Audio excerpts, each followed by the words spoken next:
Hey everyone, thanks so much for being with us today. My name is Heidi, and I'm the Director of Communications for YouthWorks, and just excited to be with you all today. If you're not familiar with YouthWorks, we create experiences that help this generation love their neighbors. That's what we're all about. And our vision is to see a world where the followers of Jesus are all about hospitality, service, and justice. And so for the last 30 plus years, we've created service experiences in 30 different locations across the United States. So we have a variety of different mission trips that you can go on. Some of those are prepackaged large group trips. Some of those are completely custom for your group. And we even have trips that have a focus topic like immigration or racial justice or food insecurity. So that's who YouthWorks is and what we're all about. We're so glad that you're with us today.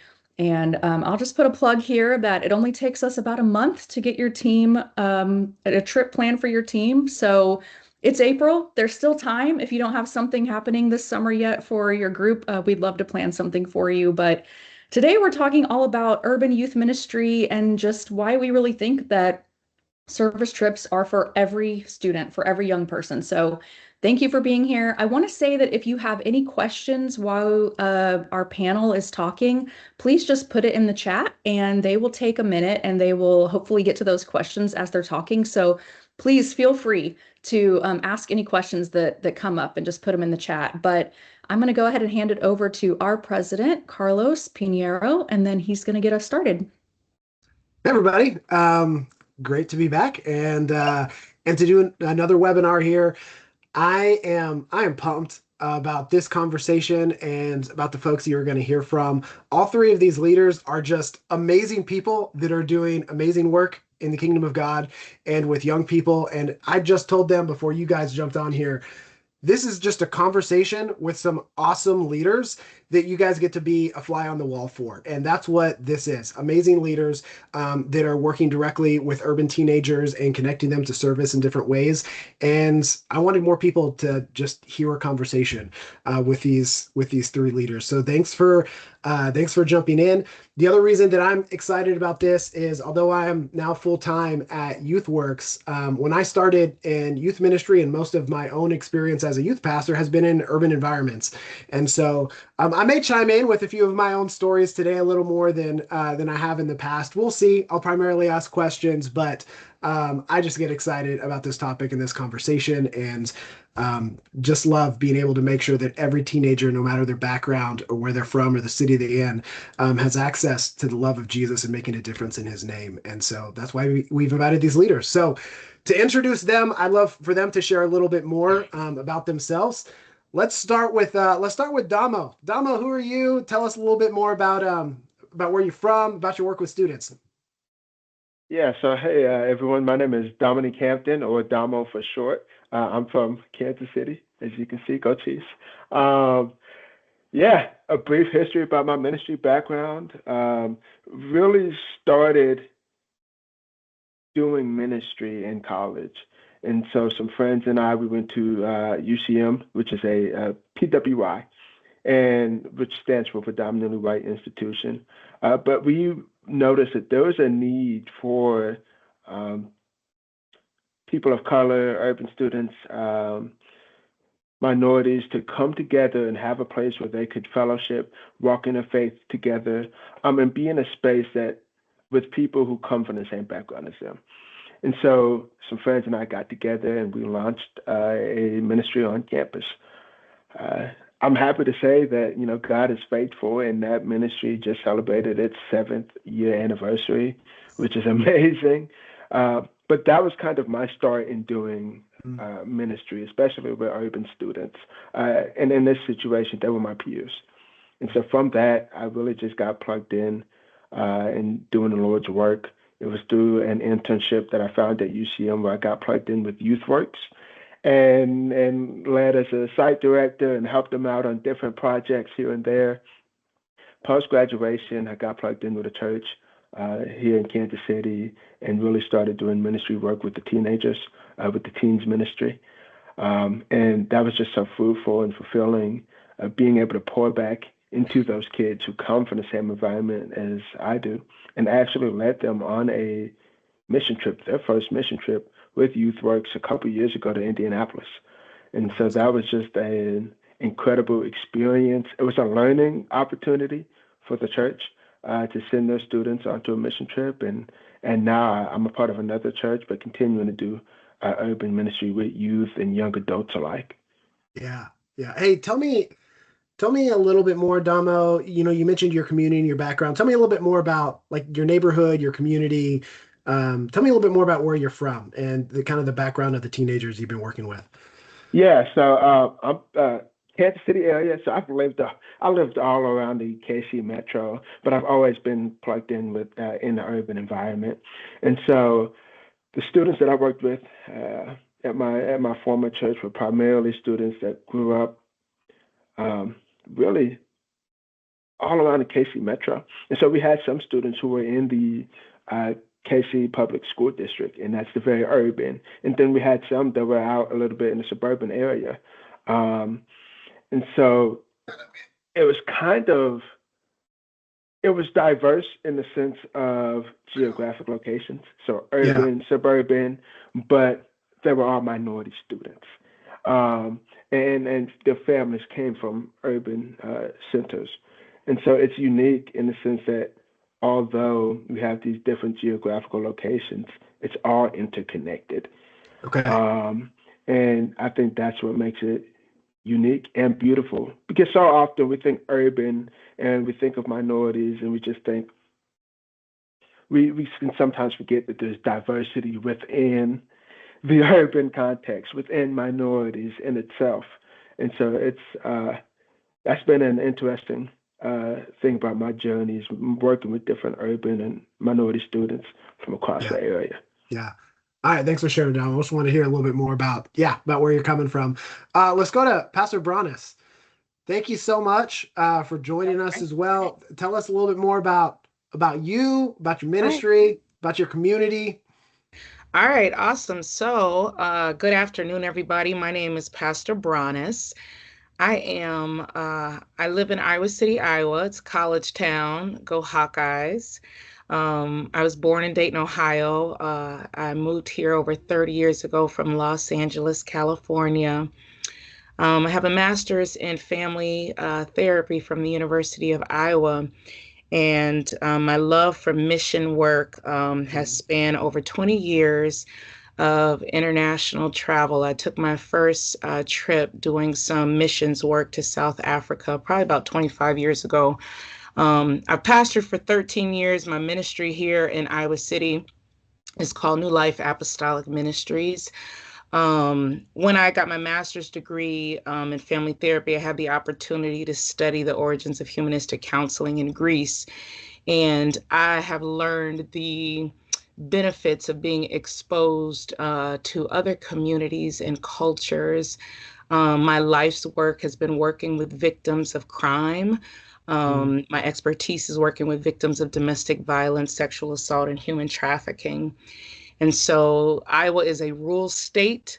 The county we live in, Johnson County, is a primarily rural county. In Iowa City, it's 77,000 individuals, 72% white, 9% Black, 8% Hispanic, 7% Asian. In the location of our church, it is a primarily low-income area, and our ministry is predominantly African American. This would be our third year taking a missions trip. And what I love about YouthWorks, because I could talk about it till I'm blue in the face, is the ability to take these young people. So the first year we went to Milwaukee, last year we went to Niagara Falls. And I wanted to give these young people the opportunity to go to another location in the country and to be able to do service work. And so I am familiar with working with all cultures, marginalized communities. I wanted them to get their hands. I wanted the kids to take the word that they hear about in church and their love for Jesus, and to be the hands and feet of Jesus. And so going into these communities, I didn't want it to just be a vacation or a trip that they took. I wanted them to be uncomfortable. I wanted them to get, down into like the nitty gritty and see poverty through a different lens. I wanted them to see people who were hurting. I wanted them to ask questions. I wanted them to be immersed in, just things that look different than them. And then I wanted them to be able to come home and look and see what they could do to be the change that they wanted to see, because it's something beautiful about working with young people and how they want to be change agents. And so I know you'll ask a lot of questions, but when we did this our first year, we came home and we said, now what can we do differently in our communities? Because some of the kids came from family backgrounds of poverty. And so what came of this is we started a nonprofit organization called Do Good Community Connections. And this is run by our young people. And so they wrote grants, and now they do monthly meals for the homeless in our community. They wrote grants and they started a community garden. They have a community clothing closet. They've received awards from different organizations locally, and they are going on their third youth missions trip this year to Louisville, Kentucky. So I could talk about all kinds of things, but I've been able to see real change. I've seen the Lord transform these young people's lives, and I've seen other ministries come on board because of what these young people have been exposed to. So yeah, I'll rest there. Thank you. We'll come back. We'll dive into more of that here in a bit. Yeah. But we got to introduce Will. Will, same thing. Tell us about you. Tell us about your place, your ministry, how you serve young people. Man, that's a big question. How much time do I have? Okay, I don't know. We just talking. We just got to end by 1. But okay. Well, listen. Let's see. I am the director of church engagement for the Fuller Youth Institute. It's a fantastic job working with Fuller Seminary, helping to engage churches on the research that we have created. I've been serving in youth ministry for over 25 years and absolutely love it. Been at the same church for the last 20 years, serving as a youth pastor. Had a chance to go on a mission trip. We took a group of kids to New Orleans, Louisiana. And can I tell you, to be honest, at church is where you learn it, but on missions is where you apply it. Yeah. And I can tell you, my kids truly benefited from that mission trip. And they not only benefited in their faith, but also in their relationship to each other. Also, I have the great privilege of being a board member for YouthWorks. So I kind of have a little buy-in on this deal as well. So that's a little bit about William. But also, a little bit. The Astros are better than the Rangers. But I'm going to leave it at that. I don't know about this year, man. I think we're taking you down this year. We'll see. I don't know if either of us are getting by Seattle, but I think the Rangers might be past the Astros this year. We'll see. Yeah, we'll see. We got to hit up one of those games together or something, by the way. Absolutely, man. That would be a great time. We got to do that. Hey, tell us, maybe people who aren't as familiar with Houston, tell us a little bit about H-Town. Houston is it's just a beautiful space. And I'm not just saying that because I live here, but I believe it is one of the most diverse cities in America. There's pockets of the city that you can walk into and feel like you have entered into an entirely new community. The other thing that I love about Houston is there's so many green spaces where people gather and come together downtown to do festivals and concerts.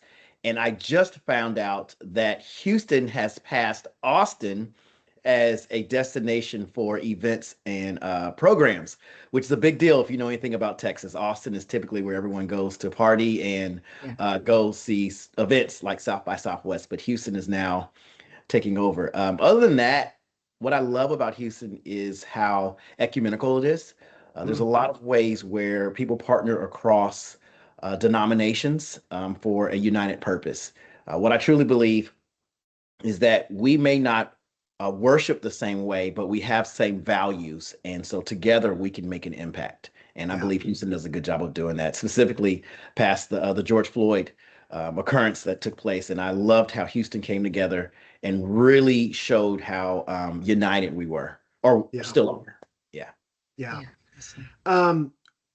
when I was serving as a youth pastor, I had some experiences in both more urban space and more suburban space. I have not been in rural space, but at least for me, there were some aspects of that ministry that were similar, and there were some aspects that were different in those different contexts. So I just want to hear from you guys. What do you think are some ways that your ministry might be similar to that of maybe a predominantly white suburban church or maybe a rural church? And it's like, hey, we're doing the same thing here. This looks similar. In what ways is your ministry different than maybe what other churches experience? Will, let's stay with you. What do you think? Okay. Well, let's start with the obvious. We're all serving students, and we're all serving students who share similar circumstances. For the fact of broken homes is not limited to the urban community. Yeah. Dealing with trauma is not limited to the urban community, and so that's something that is across full spectrum. What differs sometimes is kind of, if we could just call a spade, is just upbringing, right? Where we came from. There are some things that some communities have had privilege to that others don't. What we go back to is, once again, is that Jesus Christ is the same yesterday, today, and forevermore. Amen. And what I've recognized is when we teach and we share, we have to be mindful of the language that we use. We can't say things like, we're going to go down there to go serve, which means that we're up, right? We have to be mindful of the things that we say, because those students are dealing with things. And we have to also consider who's in the room, because as we are teaching these students and working with them, they're going to go to college. They're going to go to other places. And although they may be in a presently homogenous community, they're going to graduate and go to heterogeneous communities. And so what are we teaching them in those spaces? Last thing I will say is there's a space for the homogenous community, for the Black church, for the Latin church, because I believe it's there that people get their roots, they get their understanding. There's something about the sound of grandma's shoes tapping on that wood floor and someone holding on to those old Negro hymns. It means something, but that does not mean there isn't a place for the multi-ethnic church. I think there are times where we should do some service together, but there's also a space where in those communities, those pockets, the Latin church, the Asian church, even the Black church, where community can grow as well. Pastor Bronis, Domo, anything you'd add, like on similarities or maybe differences with your ministry versus others? I would say, to add on to what Will was saying, cultural lens and worship style.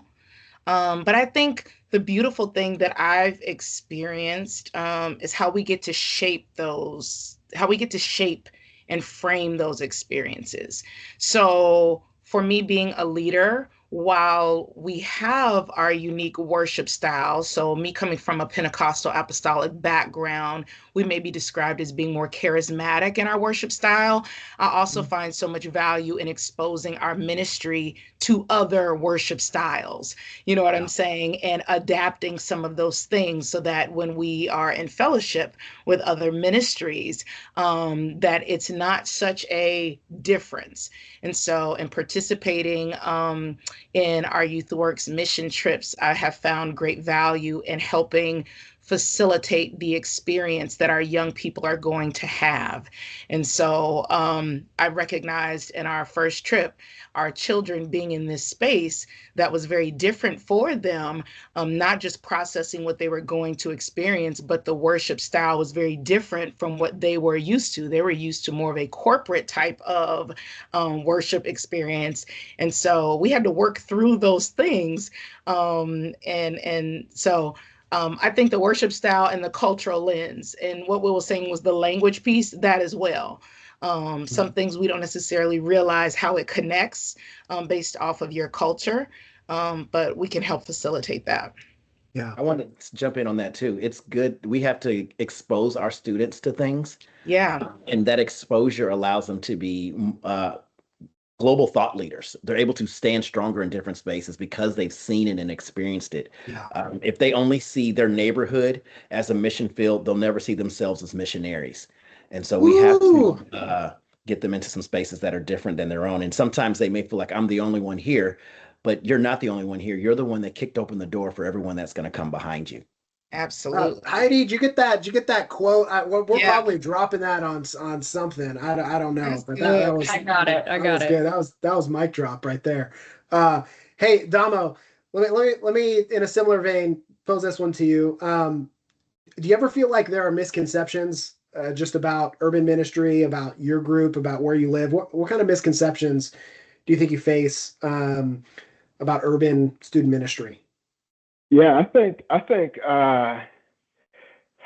big misconception, and I'm looking at this conversation through two lenses. You know, I was serving with the teenagers at my former church, it was older Black Baptist church, and now I'm in a very diverse non-denominational church. And I think one of the biggest misconceptions is that the students that are in the urban ministry aren't as brilliant as those in the other ministries. And so, sure, their life situations or whatever may be a little bit different, but they are just as bright, just as beautiful, just as on fire for God Mm-hmm. than students who are in other different ministry contexts. I think I think why that misconception is there is because one church or one ministry may say, no, this is the way that God ought to be worshipped, and this is what it looks like. And whereas a urban ministry may say, but God can also be worshipped in this way. Maybe it's through poetry, and maybe it's through spoken word, or maybe it's through um, getting some boys together and playing pickup basketball on the court, and then afterwards having conversations, checking in, talking about the faith. And so I think that is the biggest misconception, is that people are often like to put God and the way we worship in a box and what Mm-hmm. living our Christian faith looks like, when truth be told, um, there before there before the throne is every nation, tribe, and tongue. And so there's diversity for a reason, because it's beautiful and it's a reflection of the kingdom. And so I think sometimes it's easy for people to forget about that on this side of eternity, and embracing the differences between worship and the teens and the youth. Mm-hmm. I Can I know. add something Yeah. to the misconception for churches in urban areas? Um, I think a misconception also is that because students that may come from urban areas or from more diverse backgrounds may struggle when it comes from the idea of financially, or ministries may need more services, may need more resources or supports. Um, you know, I think there's misconceptions around that and the quality of the ministry, the quality of the people, that because there are more supports that are needed, that there may not be Mm-hmm. on to what is it Domo was saying, that there's not the depth, there's not the resilience, the community, the support, the brilliance in those spaces, because they may lack the resources. They may need additional support, but the love for Christ, the community, the resiliency is there. They just may need some more supports and the exposure to the thing. And so I want to highlight that component as well, because sometimes you just may not have the financial resource, but the love for Christ, the love for God's word, the depth of the skills, all of those things can be there, but there also can be other barriers that are in place that are outside of your control. And so I want to highlight that piece as well. That's I good. yeah, I don't know if I'm supposed to stand up and start clapping during this webinar, but that's what I feel like doing. That's great. I know that a lot of times, particularly urban areas, can be the recipients of things like service projects or mission trips. You guys have any experience like that in your own communities, where maybe you've seen groups come outside to your community generally, or maybe even more specifically, or come into your neighborhood? Did you see that helping Did you experience that in ways that were hurting? Any of you guys have experience like that? I wanted to say, I wanted to go back one quick second, and I'll jump forward to that one to Yeah. even tag in what Domo and Pastor Bronis was saying. And I apologize if I said your name incorrectly.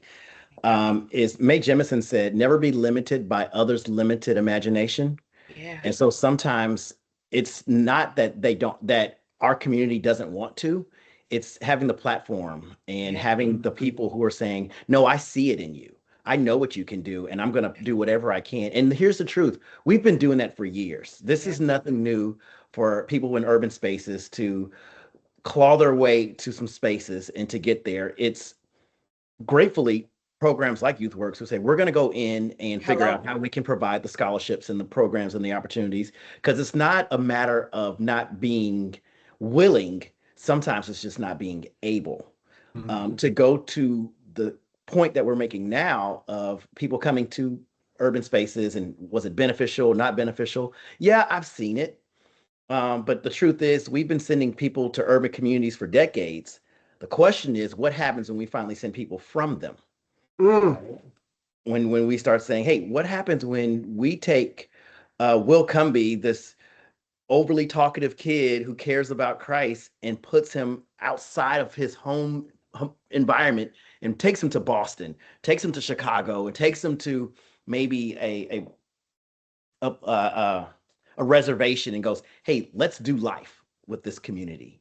And the whole mission thing is, we tend to say, well, we're going to go missions, we're going to take Christ somewhere. Here's the truth.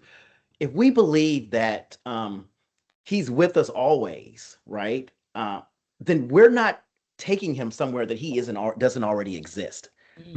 What we're doing is he's inviting us into the work that he's doing into those spaces. And so what I've experienced sometimes in some mission programs is they'll come in saying, we're coming in to change things. And we're like, hold on, whoa. First thing is, let's survey, let's do community exegesis. Let's look at what's happening and then seeing how can I come alongside it. But yeah, let me get off my soapbox, because this is missions is a heartbeat for me. That's good. Anybody else have experiences with maybe groups or perspectives coming into your community? Yeah. So I've seen it from both perspectives.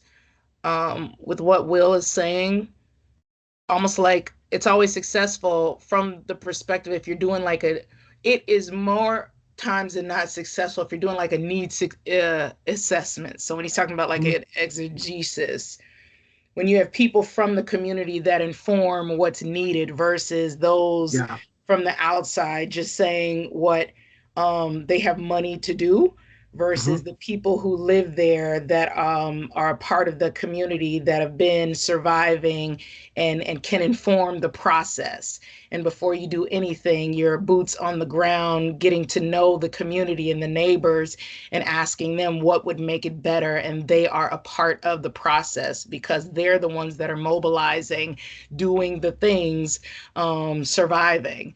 And so if we're mobilizing them and working alongside them, it is always in the best interest. Versus the outside people that come in and displace the residents and gentrify. And that's a whole nother conversation too. But yeah. Yeah, it's like going to serve food in certain places. We were turned away because they were like, how do you know that that's my palate? Like, this is something that I can eat. And they're like, well, I brought you food. Aren't you hungry? Right. Like, just be happy to have a meal. Yeah. Let's find out what you need. And then so let's find out what already exists and is being done versus a duplication of the thing so that you're actually meeting a need. Meeting a need. I have a story on this about food. We had, when I was in Phoenix, I was in a area of Phoenix called Maryvale. Our ministry, our church was probably 70-80% Mexican families. Same thing with our students, and then probably mixed white, black, other 30%, 20%, something like that. And we had a group that we thought was coming for like a united, like cookout, like a party with our church. We're like, awesome, yeah, let's do a united thing. We didn't know it was like their mission trip that they were coming to our church, and they showed up. And this is a church from the further suburbs outside of Phoenix. and they showed up and brought tacos and piñatas. And we're like, they open the trailer and we see all this stuff and we're like, no, you got to shut the trailer. We don't need that. We don't need your tacos. I can't tell you how many abuelas in this church are cooking salsa and are inviting me over for dinner every Sunday, after church for some food. Like, I don't need your tacos. We don't need that here. But just massive misconception on, well, we're going to bring all this stuff over to you guys, in that part of the city. Here you go. And we didn't even know it was coming. It was crazy. But that was, I didn't ever know that I was going to find myself in that kind of situation, working at a church and I'd gone on like mission trips and done service projects, and I'd never felt that way before when that group came in. Yeah.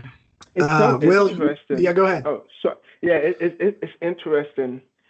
Even sometimes even our heart posture when we go to serve someone. Like I was in San Francisco on a work trip, had leftover pizza, and there was a houseless person on the street and with a sign asking for food.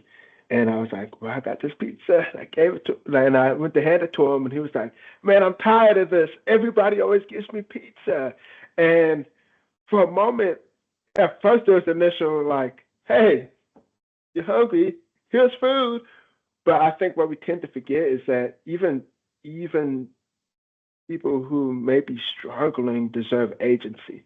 And when we go to serve somebody, we rip that agency away from them and say, here, this is what you get. Like, this is what you need. And it's the serving without like the relational aspect being brought into it. It's just like sharing our faith. Sure, you can go around and you can street preach and you can share your faith with those around you, but if you never build a relationship, how receptive are they going to be to that? And we can't do that with everyone we serve, but it's in the same way when people come into urban communities looking to just serve or provide the solution, but without building any rapport or relationship or getting to know the community. I think Will said it exegetes the community, like how do they talk? What are the norms? What is the cultural dynamic? It can leave a bad taste in the mouth going afterwards. Meanwhile, the people that serve walk away feeling great. They're like, man, I'm the hands and feet of Christ. I did what I need to. Meanwhile, the recipients are often left feeling in a weird position. Well, and I think it's also helpful to realize that they're not an other. Yeah. They are our brothers and sisters. You know what I'm saying? Like Jesus said, as we do it unto the least, we've done it unto him. And so it's being able to recognize the humanity of every single person that we come across. And sometimes we want to feel good by doing the thing, but we haven't actually embraced and received the person. And so being able to meet the people where they are. And so our young people being in the spaces, being in the food banks, like as the people are coming through, taking a moment to actually find a way to connect to the people. Like, it was hard for the young people to actually say, like, how are you doing? Like, these are people. We can have a conversation. You don't have to be like, I understand the discomfort, but those are even like walls that we have to break down. And with the staff in the spaces to have conversations around what we can say or what we can't say, like what are our parameters? Because I want our young people to see the humanity of the people. When we say the hands and feet of Jesus, I want there to be some type of connection beyond the transactional work. It's got to get beyond that piece so that it's not just give them a piece of pizza or put a sandwich in a bag and you did a good job. Like, you got to see the person as a soul. You know what I'm saying? Like Christ sees the soul, the humanity of the person, so that comes alive for them. And like, I didn't just fold clothes in a clothing closet and that was a good day's worth of work. And then when we got back to the place where we all slept, like we did a good job. Like, it's got to be bigger than that. It's got to be soul work, That's where we really are making change. Like we're touching the people, and then they don't feel like, like they're worthless because of wherever they found themselves in their life, because life does what life does. We need them to have an encounter with Christ, through us. Yeah, I mean, like scripture verses are flooding my brain as you're talking. I'm thinking about the Ethiopian eunuch, and when he came to him, and he says Philip, when Philip came to him, it says that he unpacked the scripture and he told him about the good news of Jesus. Yeah. Right? He sat with them and was like, okay, what's your question? Yeah. Right. Okay, let me do scripture and then let me tell you my story. Let me tell you how we are. And then if you go look at the story of Cornelius, and when was it Peter who showed up in front of him? No, who was it? Well, either way, it comes to him and it says that he says, I'm a man just like you. Just like you. He's like, we let's take down the power structure. That's why I love how the veil was torn from top to bottom, right? Like that power structure of like, hey, we're on equal footing right here. At this point, what matters is the need, what needs to be taken care of. And then let's talk about the Jesus that is giving us the ability to do all these things, that we both share this love for our Lord and Savior. And I think that's where great mission work takes place, is when we level the playing field and say, it's not about what I have and you don't, come on, but what we both need. And that's relationship. And so if we go from a place of let me give you this to let us grow together. Let us grow together. Then it's a win. Wow. Well, you briefly mentioned earlier. I'll go back to something you said. You mentioned that particularly urban students, that they're willing to go. They're willing to go serve. They want to do this, but a lot of times it's that are they able to? Right. Talk to me more about that. Like, what are the barriers that exist there? Why is it that it tends to be harder? Just tell me a little bit more about that and the barriers that exist to help engage maybe urban students more in the work of service or mission trips or these types of initiatives. Okay. Well, let me start by saying, so for some time I worked for UIWI, which is the Urban Youth Workers Institute, and they put out some research that urban students, they already do this informally in their own communities, right? The shift or the challenge is, what does this look like outside of serving, like giving them the language of, hey, mission work can take place outside of your backyard, right? What does that look like? How do we do it? The barriers that come into it is, one, lack of language. Has anyone shared, hey, this is what this looks like. This is what it means to go outside of the city. I think about the Great Macedonian Call, right? It's what does it look like, right? So that's a barrier there. Yeah. The second barrier when we talk about finances is, there's no secret that the urban community carries a fantastic buying power. Just ridiculous, right? But if I have not seen the value in it, I won't put my money there either. So how am I, once again, language, the value in it. Number three, when we talk about financial resources, yes, there's a lot of, in urban spaces, every dollar is accounted for. There are some kids who, this pair of tennis shoes, they better last you all year, right? And so sometimes, yes, that is because mom is working multiple jobs just to take care of it. There's a financial barrier there too. And then the fourth one, I would say, when it comes to the finances of it, is maybe I can afford to go on a trip, but I can't afford to get there. Yeah. Right. It's when we did our mission trip with our church, the parents were like, okay, cool. How much money we need to go on this trip? I was like, yeah, here's what it takes to go on the trip. And then when I sat with the finance department, they were like, now how y'all getting there? I said, oh yeah. So then we had to do another fundraiser to figure out, like, okay, how are we going to get a van? And we need to get a trailer because all the stuff's got to go in the trailer because it's not going to fit in the van. And so it's some of that too. Yeah. Any other barriers that you guys see? For us, it has been the staffing. who need to be able to take the time off so that you got enough staff ratio to student population, to travel. And so then the familial impact of being able to take a week off to supervise the trip. I think it's just in my experience, I just think a lot of the traditional Black churches, missions just never really was a thing. And so it's like, why are we paying to go somewhere else to serve when we got our next door neighbors, people in our community that's struggling? And so with that, I think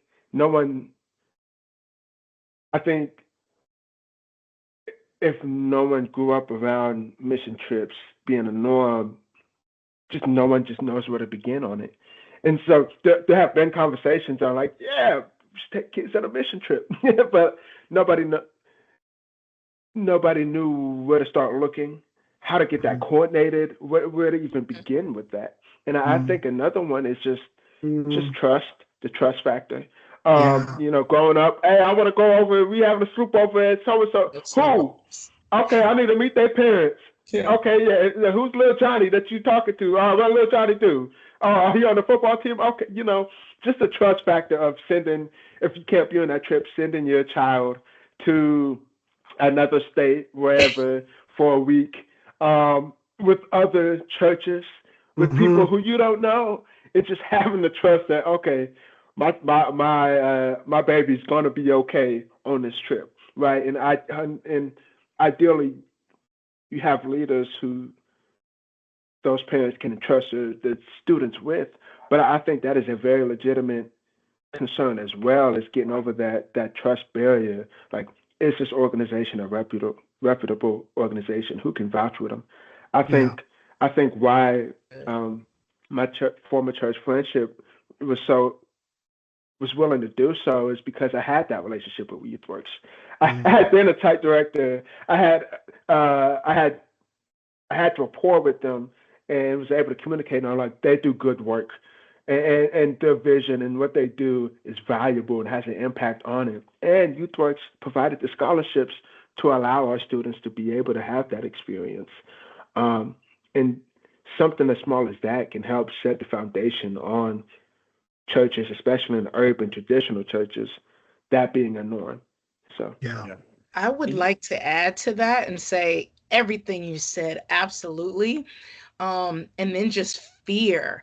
So my first year doing this, so I participate in several pastoral, like, monthly meetings in my community, and nobody offered youth missions related trips in the whole community. And so I wanted to start this up and wrote the application to be with YouthWorks to be able to have some type of grant support.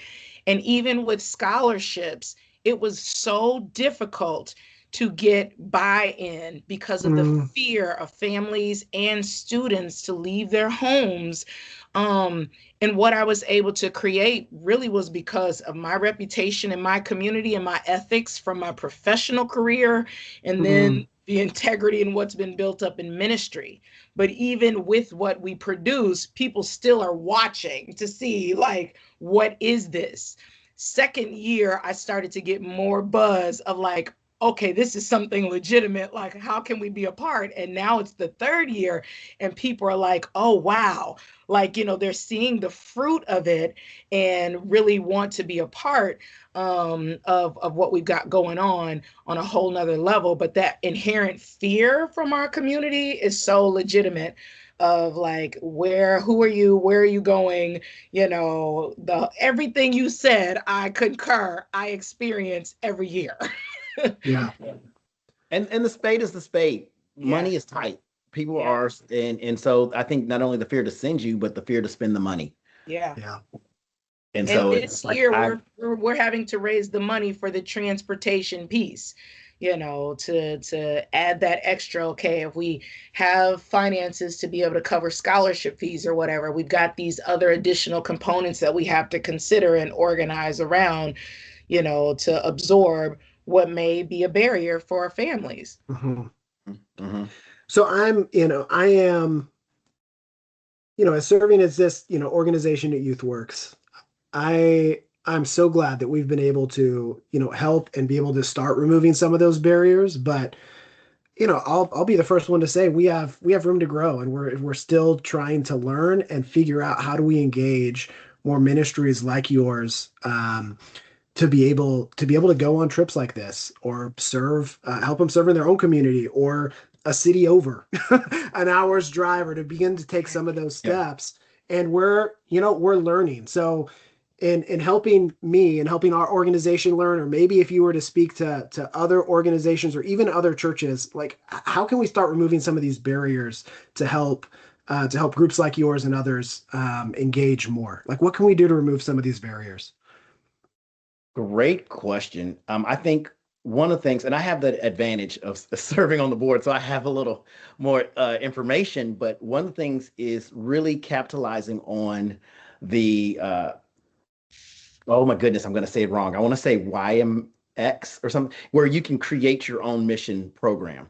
Yeah. It could be in your very own city. In Texas or in Houston, Southwest Houston is not North Houston.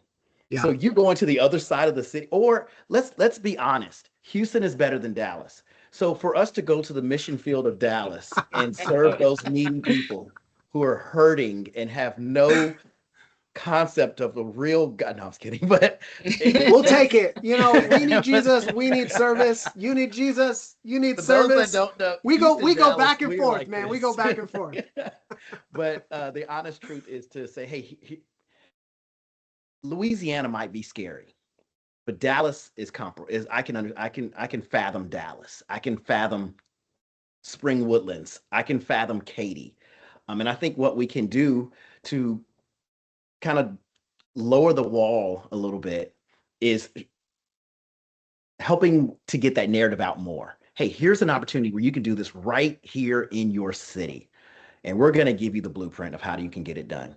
Here's where you can stay. Here's what it's going to look like. Here's what it's going to cost. And here's how you can do it in 3 days or 5 days. Yeah. I think the other thing is having thought leaders like this call who can say, listen, if you have any questions, I'm going to give you Will's number. Will's done it before. And because I tell my kids who are looking at going to different universities or even looking at joining the military, I said, yes, listening to the recruiter is going to give you a great idea, but I want you to talk to a student. I want you to talk to somebody who's actually committed to the military. Hear their story, because that's going to give you a boots on the ground perspective. And I think the more we do this, the more we connect them to those who are already doing it, and they'll say, hey, listen, I'm not going to tell you what I read. I'm going to tell you what I live. That's why we follow Jesus, for the fact that he said he's not absent from our realities. Mm-hmm. God sent Jesus. He lived these realities. He knew what it was like to be rejected. He knew what it was like to have his family turn. He knew why? So that we could come to him and go, I can talk to you because you've been where I'm trying to go. And I think that's going to be significant to getting some of these ministries. And even if it's FaceTime, where it's like, if it's somewhere close enough and we have someone in that area regionally that can actually travel to that church, that's someone that's on that edge. Hey, look, I'll come to your church and I'll talk to you myself. Yeah. But I'm a little more passionate as a board member, but yeah. I think that's a great idea, though, as the next step, because everybody's not going to have the option, or it won't be a good fit to go across the country. Mm-hmm. They're going to look more locally or in closer proximity. So how could you mobilize and take the blueprint of what YouthWorks does and engage organizations or churches locally and get, young people together, and unified around a specific goal, with the YouthWorks blueprint, and to be able to work within their community or community right next door. Like that would be something I would be super passionate around, and building relationships. That's really, really key, because I look in my network and I work with a lot of pastors. I work with different church organizations, and I don't know that a lot of leaders that I work with could do what I do. that they have the mentality that I have. Because you also, you also, I'm like, you got to have the right kind of team and facilitation. When I've been at Youth Works, like missions trips, the past 2 years, this will be my third year, those team leaders really do a lot for shaping that space and the experience. And if you don't have the right people, it could really deteriorate, you know what I'm saying, really quickly. And a lot of people that I know, they would not be prepared to be in that space and facilitate even their young people, you know what I'm saying? And so that relationship and cultural competency and how you work through those things, it really matters. It doesn't just start at that space. It starts more on a local level. And so I think there's different things for different people.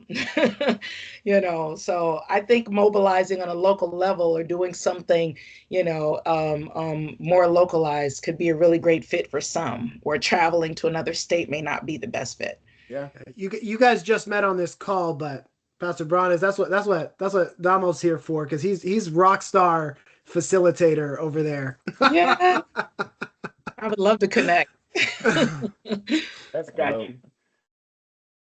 I was even thinking, I don't know what the site process is for finding new sites, but even if there's an opportunity if we're saying, hey, if you're looking to host or something like that, where we go out and then that creates, so maybe there's some ministries that are saying, hey, we wouldn't mind being a host site that we haven't explored yet.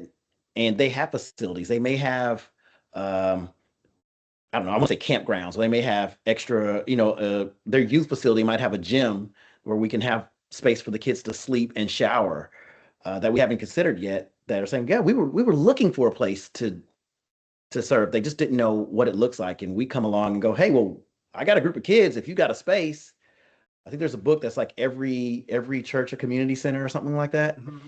Kind of create going along that way. I know I would do it. If there was if they were like, hey, we got a group that wants to come in, we just need 2 days in your space for them to sleep, I'd be like, all right, run it. Yeah. Something that came to mind is this was a barrier. I remember when I was working with Youth Works to help kind of build out. It was called Every Teenager at the time, but really trying to reach and target Black and brown youth to go on missions trips. And I was here in Kansas City. I was working with churches here in KC. I was reaching out to like Black churches, Hispanic churches. Yeah. And something I just observed is that just the turnaround time and the response time just takes a little bit longer. Yeah. So I think call the pastor, they respond, left a voicemail, and then, deacons, and there's just a whole lot of layers to it. And even my own church talking about using our facility to house a mission. We got to talk about security, and we got to have, deacons there to volunteer and people, the parking lot. Yeah. And these are all legitimate things where some churches are like, okay, when can we do it? It's very true. So I think in order to reach, the urban youth, you got to be invested for the long haul. It probably isn't something that's going to happen in a few months' conversation. It's probably something that it might take a year and a half. I know from the point when I was working with Youth Works to help build out this, and then to when I was actually a trip leader with our youth, that was almost 2 years worth of time with my own pastor and leadership, and then we finally got to do it. But then again, I've been on the inside, so I could vouch and provide a lot more context than maybe somebody who is just now learning about Youth Works for the first time and trying to bring it out to the church. And so I think intentional investment into those relationships, whether it be community leaders, church leaders in that community that maybe hold prominent positions, but really investing in those relationships for the long haul. And I think that's when you talk about community ambassadors who have relationships already and using them to help build that bridge. Mm-hmm. You guys started talking about this a bit earlier, but I want to return to it. Tell me more about some of either the life change in students that you've seen, or maybe the life change in communities that you've seen from taking your students on mission service trips. Like what kind of changes you've seen? What kind of difference has that made? That's a good one. Wow. Well, oh man, I know when I think I had 8 uh, black youth on a mission trip that we went to Indianapolis, and for them, mm, they've grown up in a black church their entire life. So for them, this is their first time, like doing ministry work with uh, like other races, like white people, and the first few days, it they were very just like protective. I think Mhm. rightfully so. Like members of the other churches would come and interact slightly here and there, but for our youth, there was a little bit of a hesitancy Yeah. to open up a little, and rightfully so, understandably. But Mhm. by the time we got to the third, fourth, fifth, well, let's see. By the time we got to like the third day, our kids were playing cards with the other kids from the other church groups and doing, and playing the football and all these other things, serving next to each other. But there was a little bit of hesitancy. And even then, I think the worship, I mean, we got to the end of the trip, and worship was still a challenge. They're used to the gospel songs and the old hymns where, there was, modern contemporary Christian music where some of them were like, what is this? So there were just obviously like cultural clashes, I would say. But I think what was so beautiful is that from the start of the trip to the end, you could see a visual and noticeable difference in how the youth from all the Mhm. church groups were interacting, how they were more open to different styles of worship, and how it's like, hey, we may come from different faith traditions, denominations, and cultural backgrounds, but we can all come together under one name, under Jesus. And there's not Amen. that many things in this world that can do so, where people Mm. can lay aside their differences for one cause. And so, yeah, that was just an, an impact that I saw our students actively walk through. And we had to have some hard conversations with them when we had our nightly debrief, like, hey, yes, we understand you're feeling this, but here's another perspective, you know. So I would add to that. So yes, we experienced that. We've taken probably 25 kids total. I will tell you, kicking off the gathering first night with the church clap by Lecrae was the bomb because my kids know how to dance. So they was like, "What the world?" Okay, I said, "When in Rome, do as the Romans. We getting down." So that broke the ice for us. And they built relationships, and some of them are still connected to the kids that they've met on the 2 different trips. We've taken different kids. The bonds, we became more connected. And Yeah. our youth, all of them didn't come from our ministry. Some came from other churches in other cities, not just locally. Um, but their relationships, it transformed every single one. And all of them came back. I will also say foot washing. So from the beginning at the gathering, all of the devotionals, them learning and being exposed to different styles of worship and the relationships they built by being immersed in different teams and all of the things that they had to do with other people, the cooking, the cleaning throughout the week, but then ending the week with foot washing with their team and reflection was the most beautiful experience. And then coming home and putting everything that they learned into real practice and creating things that still live to this day was the most beautiful thing. And so all of those kids, every single one of them are active in their local assemblies. Some are in Iowa City, some are in Quincy, Illinois, some are in Lincoln, Illinois, some are in Des Moines, Iowa. All of them have taken the principles and skills that they've learned at Youth Works and are using them in their local Mm. assemblies to this day. That's what I wanted, and it is still active. So I thank God for that. I love that. Wow. Like I don't even want to say anything. I'm like, yeah, I want to say like just ditto, but because that's enough. Like I think same thing. I had kids they came back and are just thought leaders in their spaces across the country. I think when we send students across the country or even just across state lines to serve, that same student that left their neighborhood next year could be leading a trip. Yeah. And because there's a quote, I say it all the time, but I think in this context, it could possibly work, is that any box we stay in too long can become a coffin.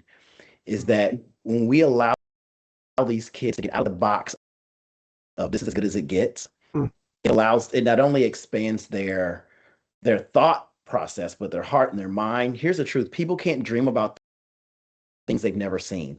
And so taking them to these places and seeing it, even with my own children, when they see something different, they go, oh, wow, okay. It creates gratitude. It creates drive. It creates passion. It creates fervor for faith. And so I think we have to give them the space to see things that they've never seen, so they'll do things that God's already equipped them to do. So good. Thank you guys so much. I want to just end with this again, because all three of you and what's happening in the lives of your students, it's our heartbeat, and it's what we're about. You know, we have this goal that we want to see 500 young people launched into lives of service in the next 5 years. And so when I hear these stories about, you know, students participating in some sort of mission trip or service experience, but now they're implementing those principles in this community. They went from participant to leader. Absolutely. That's what we're here for. Because these experiences they're not meant to be a 1 week thing. If it's just a 1 week thing, save your money and stay at home. I'll be real with you.